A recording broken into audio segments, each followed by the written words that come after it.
В историческом парке «Россия. Моя история» открылась новая историческая выставка «Русский Азов».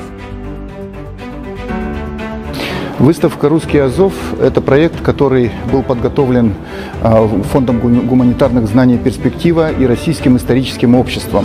И в сотрудничестве с системой исторических парков «Россия. Моя история» транслируется сегодня по всей стране. Эти выставки открыты уже в 12 регионах России.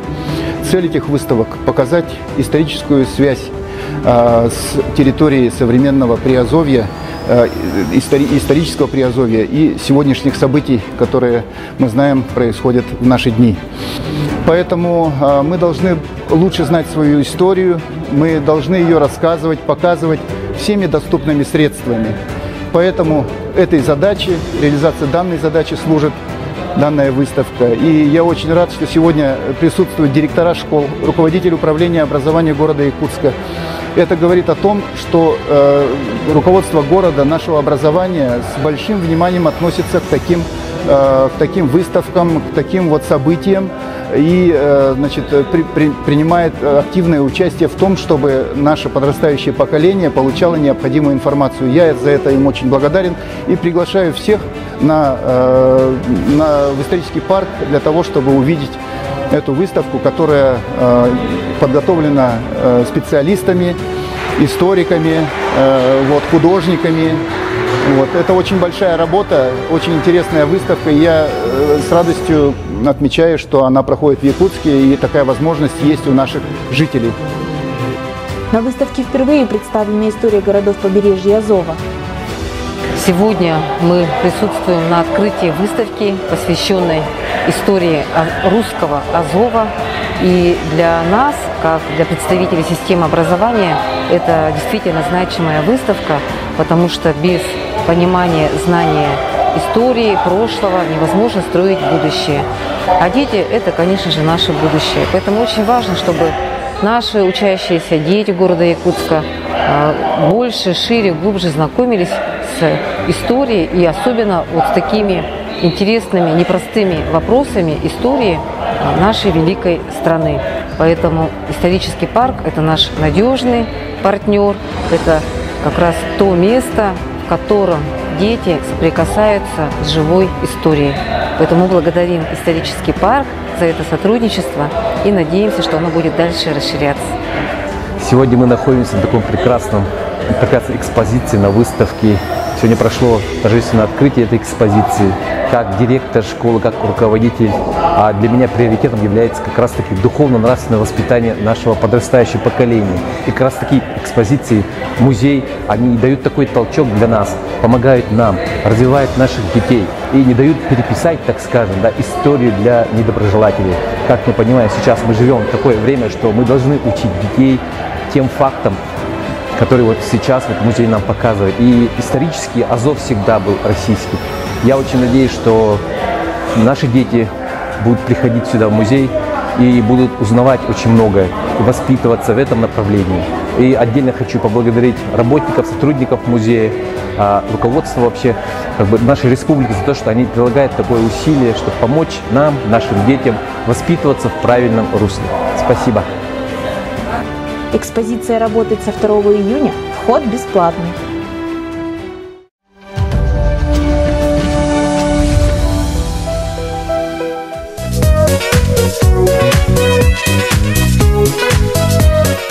В историческом парке «Россия. Моя история» проходит детская праздничная программа, посвященная Дню защиты детей «Радио детства».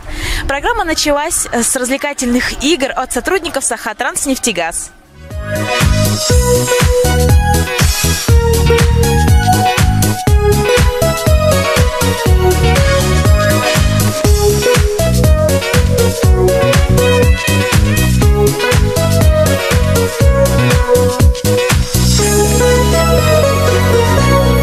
Сегодня на площадке исторического парка ГИБДД города Якутска совместно с детским подростковым центром проводит познавательно-развлекательную программу ПДД «Навигатор», которая включает в себя квест-экскурсии, а также конкурс рисунков на асфальте.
Исторический парк «Россия. Моя история» продолжает работу по проекту «Городские экскурсии». Запись ведется по телефону 40 35 97. Гостиный двор располагался на месте площади Ленина. Здание было построено в 1836 году. В народе это здание называли «Большой базар», так как здесь находились торговые лавки или по-современному магазины. Также в этом здании располагались административные учреждения, телефонная станция и даже музей с библиотекой. После установления советской власти в данном здании разместились исполком городского совета, то есть говоря по-современному мэрия, и магазин Якутторга. Затем типография и музей изобразительного искусства. В 1957 году здание было снесено и было решено создать площадь, которому дали имя вождя пролетарской революции Владимира Ильича Ленина.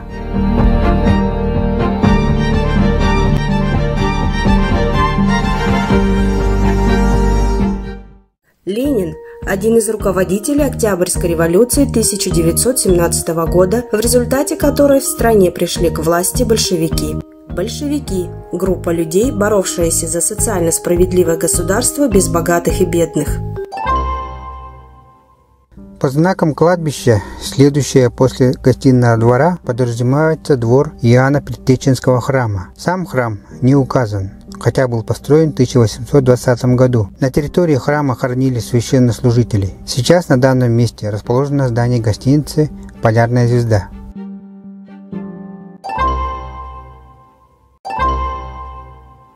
Это здание, которому больше 100 лет. Решение о строительстве данного здания было принято в 1908 году. Как видите, сейчас здесь идут реставрационные работы. Строилось здание с 1909 года, когда была совершена торжественная закладка фундамента здания перед большим стечением народа. Автором проекта был тот же инженер-архитектор Ильшевич, он же был руководителем строительства данного здания. Для строительства данного здания городская управа безвозмездно предоставила участок земли на пересечении улиц Правленская и Казарменная. Ныне это улицы Петровского и Орджоникидзе.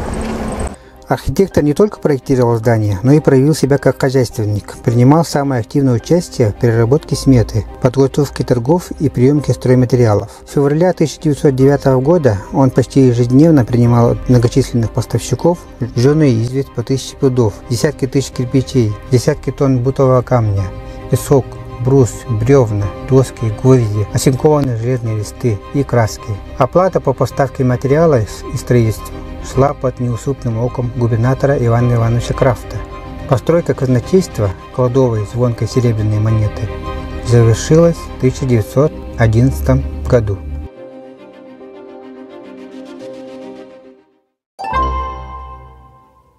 Мы стоим у юрты Степной думы, которая была организована в 1827 году в Якутии. Степная дума – это административно-хозяйственная единица, работавшая в Российской империи с 1822 года по 1903 годы. Степная дума была открыта путем реформ сибирского управления на основе устава об управлении народцев, разработанная государственным деятелем Михаилом Михайловичем Спиранским. Степная дума функционировала как высший орган ограниченного самоуправления некоторых народов Сибири, в том числе и народа Саха. В 1903 году данный орган самоуправления был реорганизован. Считается, что одной из негласных причин упразднения была, по оценкам некоторых историков, оппозиционность и чрезмерная самостоятельность. Данное здание является реконструкцией.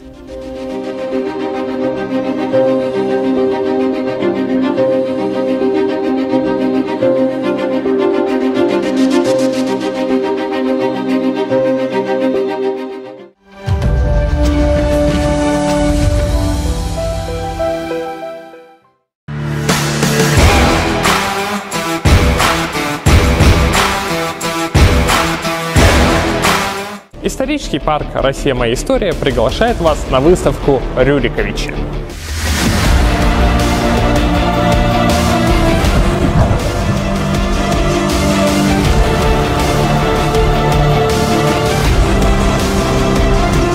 Здесь вы можете познакомиться с историей первой российской династии князей и царей.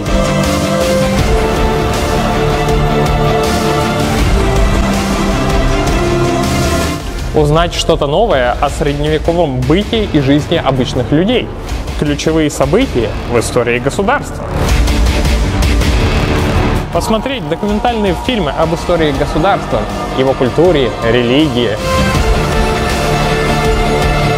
Также вы можете проверить свои знания в интерактивной викторине.